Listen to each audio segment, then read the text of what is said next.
Okay, nice. Could you tell us, the audience, a little about your games you have designed so far? I'm probably best known for the Race for the Galaxy series, which is not just Race for the Galaxy, but a number of spin-off games and expansions. Jump Drive, New Frontiers, Roll for the Galaxy.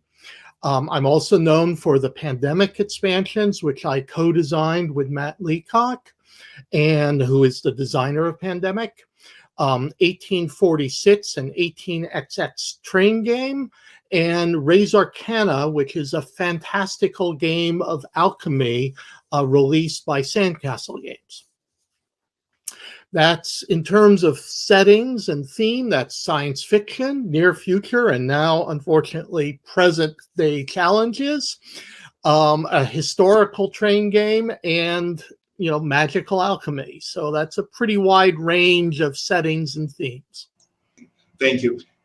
And you have designed so many games, so many experiences, because those games are not just games. You play and you feel in building galactic empires or trying to, with this in mind, could you tell us about your creative process? Where does it start, from the theme, from the mechanic? Well, I think theme versus mechanic is a bit of a false dichotomy, right? For all the designers I know, they bounce back and forth between settings and mechanics as a game is conceived and designed.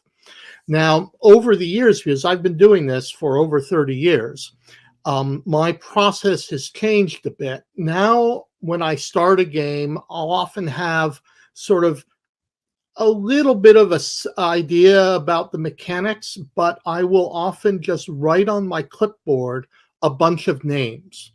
So, for example, for Res Arcana, I was sitting there in a tea shop, and I wrote down Tree of Life and Sacrificial Dagger and Crypt, and just generating lots and lots of names on a sheet of paper, not thinking about how they would work.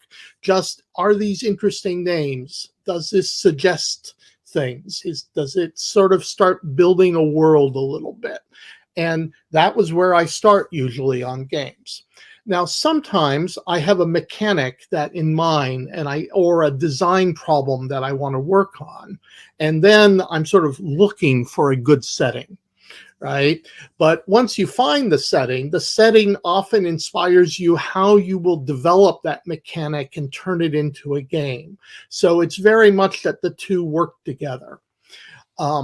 Sometimes you just have a setting, particularly if you're working with existing IP, intellectual property, or you're doing an expansion, and now you're looking for what are some interesting mechanics to take this game in a new direction, right? So it can come from either direction, but the moment it comes, they start working together. They collide and inform each other.